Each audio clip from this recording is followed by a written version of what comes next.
Welcome to the Tale Slate. Today we're shooting from everything pop culture. Great place to come if you like comics and collectibles and t-shirts and all that kind of stuff. Be sure to check out everything pop culture. And today we are talking about the upcoming movie, Batman v Superman. I know some of us are really looking forward to it. Some of us are not so much looking forward to it or are worried about what's coming up. But with me I've got Matt Campagna, a writer and director, and Brian Trerice, sci-fi fan and comic book fan. And I guess I want to talk a little bit about these two characters, Batman and Superman. And let's start by going back and finding our favorite Batman or our favorite Superman. So what would your favorite portrayal of Batman have been? I've got a tie for my favorite Batman because on the one hand, the version that Michael Keaton played in 1989's Batman, to me, is the perfect Batman. Bruce Wayne is this completely bumbling, off in the distance, he's trying to be Bruce Wayne, but he's mostly just Batman all the time. And the other one that I'm kind of in love with is Charlie Cox as Daredevil, because he's a better Batman than any of these other people. That show is what every Batman film these days should be. Yeah.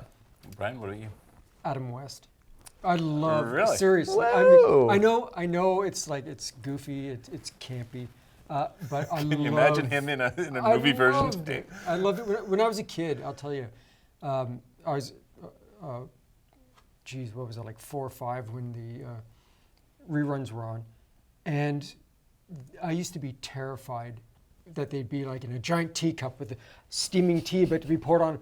I didn't get it, that it was funny. But oh my God, I loved it when I got a little bit older and I caught the humor of it. I loved it. But yeah, if you want a serious take on him, I actually like the Nolan-verse Batman. Yeah, you know, just because they treat it, for the first time ever, they treated it like this is how you would seriously, in reality, go about being Batman. Mm-hmm. And I enjoyed that just because it was different from everything up to that point had been goofy kind of comic bookish stories and characters and situations. it's interesting you say comic bookish because obviously they're comic book characters, but I'm inclined to agree. I kind of like when they take a comic book character and put it in a more real world. Yeah. Because movies are a little bit different than comics. Some things you can get away with in comic books that you can't get away with in movies. And I think Chris Nolan's Batman is my favorite as well. I think there's something inherently special about the characters in the DC universe because they exist in a more magical place. They don't exist in New York City and Chicago. They exist in Metropolis. And they exist in Gotham. And so they aren't so much characters put in an everyday situation as they are gods. Yeah. They are a modern day Mount Olympus, and they have 2 generations, 3 generations, some of them, of story, of myth, of legend, and they are icons. And so I don't really want to see Batman in a real world. I want to see Batman in Gotham. Like Gotham City, when Burton, especially in Batman Returns, Gotham City was like nowhere else. It had this beautiful architecture, these crazy sculptures, this place that I wanted to go to. It was a magical place. Gothic. Yeah, it was somehow stuck in the 40s and yet also modern. And I just found that so attractive and special and beautiful. And I found when I was watching the Nolan-verse and I was like, okay, that's Chicago. Oh, yep, that's Chicago. Oh, look, Chicago. I was like, no, this isn't Gotham City. Gotham City is a character, and this is Chicago. I agree that Tim Burton got the look of everything perfect, and it was amazing. It looked great. My only complaint with the Tim Burton ones, which I really enjoyed, is... Neon? What's that? is the fact that you had this character, Batman, who's supposed to be larger than life, different from average ordinary people. And that's what makes a character special. You need to have either an extraordinary character in more normal situations or a normal character put in extraordinary circumstances. But if you looked at the rest of the citizens of Tim Burton's Gotham, they were all larger than life, a little wacky, crazy. yeah. So what made Batman special in that? Yeah. Well, in the first 2, when Burton was directing, because when he was producing, Warner Brothers just wanted to sell more toys. Yeah. So Schumacher turned them into and they were Adam West. Yes. But those first two films, to me, there was something special about everything. And that's what I loved about it. It was a place I didn't live in. It was a place I'd never been to. And everything in that place was special. Now, something very particular happened to Bruce Wayne, and so he was a different kind of crazy than everybody else. But I really like that pretty much everyone in Bruce Wayne's life is crazy. Selena Kyle, crazy. Alfred, for saying yes to this, crazy. Like, everybody in his life is crazy. And I like that a lot. Yeah. And the Joker shows up, and he's crazy. And Penguin shows up, and he's crazy. Like, I enjoy the fact that there's just a certain amount of madness in the Batman universe. Because really, if you're Batman, you're a psychopath. And so it's nice to have him surrounded by a series of other psychopaths, and you can pick your favorite psycho. I mean, I did really enjoy those movies, and as we were talking about before we started rolling on this, I love it in superhero movies where you get the reveal to another character, they find out who the person is, and especially in Batman Returns, one of the best reveals of Mistletoe who they were can to be each even other. deadlier That when was you read fantastic. it. Yes, yeah. my God, that was the best. Yeah. I still, I saw that when I was 11 or 12, and I still remember that moment when they both realized dancing during that mistletoe limerick that they are who they are. Yeah. And that informs a lot of my writing. Like, that moment to me is a visceral, beautiful moment. So Yeah, The one thing I took away from that one, not that line, but I loved that was a masquerade ball.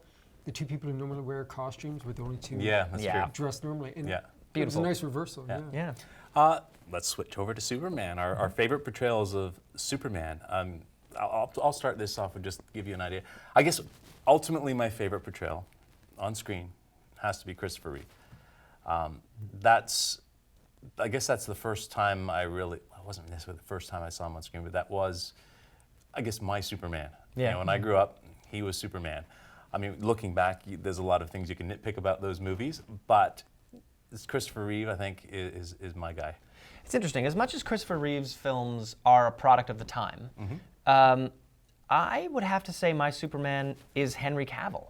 He looks perfect. He has terrible films. And I'm so sad that Man of Steel is a terrible Superman film because the character isn't right, the words coming out of his mouth aren't right, his actions aren't right, nothing about that film is right. But Henry Cavill is a frigging incredible looking Superman. And I think he's got it in him. He will make a great Superman film. When they finally get Superman right, he will be the Superman that does it.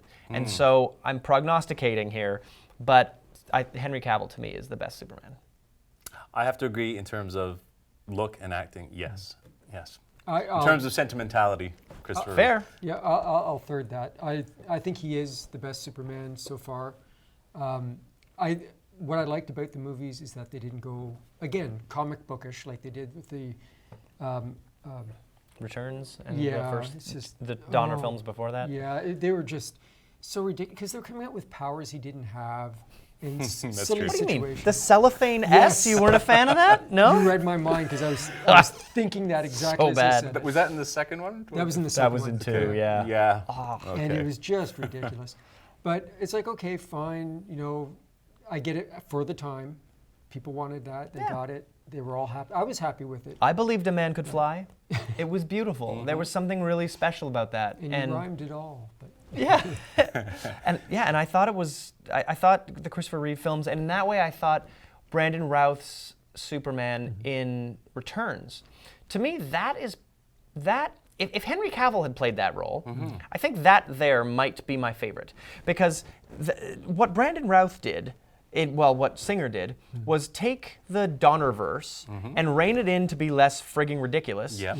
Well, But- it got ridiculous at the end. Come on. Well, well, a different flavor of ridiculous. Okay. It wasn't cellophane S throwing Okay. Yeah. ridiculous, but it was a kind of ridiculous.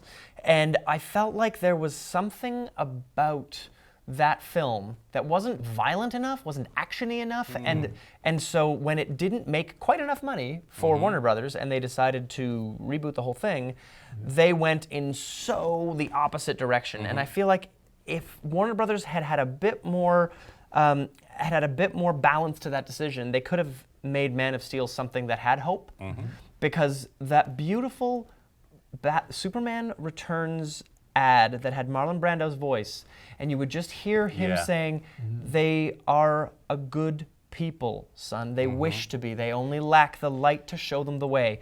That, I'm getting chills right now thinking about it, because there was something about what Donner did, something about what was happening there. When Donner plus Singer, it was close, man. That was almost Superman. Yeah, And except that when he shows up, what's he do? He spies on That's his creepy as hell. Yeah. True. You know. But if you're Superman, you'd be tempted to do that. Those are some crazy powers. But he's Superman. He wouldn't do it. He's not supposed to. He's supposed to be Okay. that Even if Boy he was Scout. tempted. But Yeah. I think both in the Donner films and in the Bryan Singer film, the parts where you go back, sort of the origin story, the Smallville stuff when he's younger, was great in both of those. Yeah. In fact, actually, that's probably my favorite part of the original Donner Superman is the first parts. It's done were so really good. right. Yeah, exactly. So right. Yeah. And Man of Steel got it so wrong. And I'll tell you what I think Bryan Singer got right, which a lot of writers of superhero movies don't realize, is they always come up with these crazy villains, things that are superpowered to try and defeat their villain. Physics, regular physics. That scene where in Superman Returns, where he has to save that plane that's falling, that was perfect, because he would grab a wing. What's going to Snap happen? right off. Right off, Yeah, he could hold it, but it's going to rip off. Yep. And he has to deal with physics. So it doesn't take a lot to actually do something that would make it hard for Superman. But the writers don't want to do that. They always tend to want to go something bigger and crazy. Well, and yeah, like, I Gotta mean, all throw you have to Zod do- at him. You gotta Oh. throw Doomsday at him. You gotta. But Yeah, honestly, I wish they'd brought in the first movie, I wish they'd redone Lex Luthor. Not the jokey, goofy kind of one that they've been doing so far.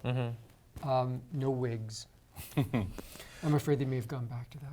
well, it'll be interesting to see, because Eisenberg played this character in Social Network, and he's playing him again.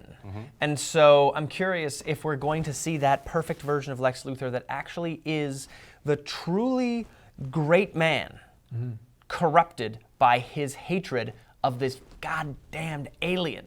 Because Lex Luthor is this character who should be curing cancer. He should be the greatest statesman. He's like Tony Stark meets George Washington. Like, he's everything put together. But then all that potential is ruined by his obsession with the Superman. And I think if they do that with Jesse Eisenberg's character, they'll finally get Lex Luthor right. Yeah. But Let's hope. Yeah, no, So what are you looking forward to, though, in this film? Because I know you didn't like Man of Steel all that much. No. Other than you like the Superman. Yeah. Well, the actor.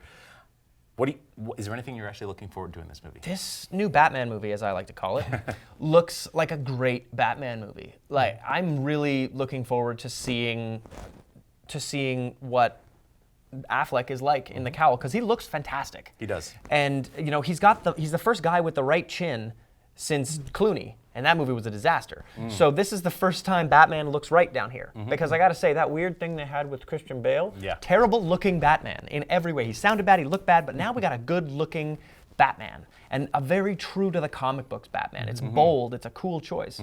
And I feel like what they're doing with Batman is really interesting. So I'm hoping that, apparently since this 4-hour cut that they saw at Warner Brothers Studios, all the execs said, okay, lean into the Batman storyline. So they've trimmed back Superman. So I'm hoping That worries me. yeah, it's Because I do like Superman, and I want to see more Superman. And anytime executives start making creative decisions, that's Yeah. not Well, always a good sign. It may work in the sense that what they may be trying to do is that you've already had a Superman movie, so you've seen his development in this universe. You haven't seen Batman's. Like, the only thing we have to go by is the Nolan universe. And if this is it's going to be a all- new one, then yeah. you're going to have to give him some time for people to be reintroduced to him. the sad thing for me is that what is happening in Batman v Superman has no weight to it. You're showing up with the Dark Knight Returns armor. And that armor in the comic is used when Clark and Bruce have been friends for decades, and putting them against each other has this heft and weight to it, kind of like what's happening in Civil War, where we actually care about these characters. I don't care about either of these guys yet. I don't care that they're fighting. It doesn't matter. Nobody cares because neither of them matter yet. The Superman movie you don't care about Superman. And so this new Batman movie, you're right, they have to make you care about him. And there's just so much storytelling they have to do in this film. And I've said it before and I'll say it again, I feel like this should be called Batman v Superman Avengers Act 1.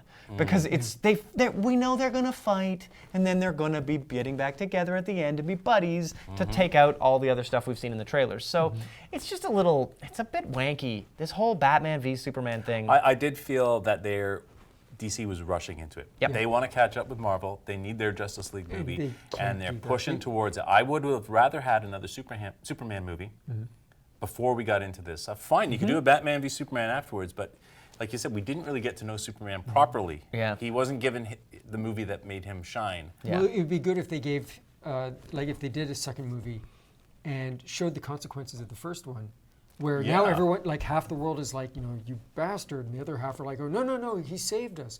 Yeah. And yeah, like it'd be great if they did a setup to this. Maybe we'll get it. Some of the trailer implies that we're getting some of that. So Well, yeah, we'll but see. I mean, but the problem is that it'll be so quick. I think I'm suspecting it's just going to be like, oh, here's a news report. Well, people hate Superman. There was a Here's another one. 4-hour You're edit welcome. of this movie. I feel like it is there. It'll likely be edited out of the trailer, or edited out of the movie we see in the theater, but it's there somewhere. This is 2 movies at least worth of movie. It's 4 And hours. Give us a That's 4-hour so- movie. I mean, Give us 2. Well, Like 2 I would movies, watch. yeah. I would be happy to pay you twice for this movie. I would watch it once this week, and then watch it again. Watch the second half of it in a month or 2. Yeah. But they're just they're deciding that they're going to have an R-rated cut that'll come out on the DVD. No, probably So. not. maybe Deadpool that'll be the one has that we been need to influenced. watch. Yeah, Deadpool's a pretty big influence for that, I imagine. It happened the week after Deadpool. They were like, oh, we'll have an R version. Don't Yeah. worry, everybody. Yeah. It's like, guys, we see right through your attempt to get that Deadpool money. But if it makes a good movie, then that's fine. Yeah, I mean, at the If end of the it makes day, a good movie. Snyder Yeah. just needs to make a good movie this time. Because last time, and Snyder killed it with Watchmen and killed it with 300. When you give the man one book to adapt, he is excellent at it. Yeah. When you hand him 75 years of story, and then Goyer shows up to write it, it's a friggin' mess. There are great Superman stories. Tell one. Then when you do that well, you can work on telling the rest of them. But when you jump into a terrible adaptation of Batman, of Superman Earth 1, and then you give us The Dark Knight Returns, that's not how that goes. And there's a reason. So, are you going to go see it when it opens? I'm planning on it. My buddy called me up the other day and he was saying, yeah, do you want to go and see that? Sure. Is it one that you're going to definitely go see? You're looking forward to see it? Yeah, I have to talk on a panel about it, so I'll see it. Actually, I'm really hoping it's great. Yeah. I might pay for a ticket to Deadpool and then hop into it, because Deadpool, that was amazing. Yeah. If this is great, I'll then pay for a ticket. But I do not have my hopes. I'm cautiously optimistic, Okay, let's say. cool. Me too. I mean, the first couple of trailers eased my fears a little bit of the fact that they were shoving 2 characters together when I wanted to see more Superman. So yeah, so we'll see. So it opens on the 26th, I believe. So go see it. And we'll be back talking more later on.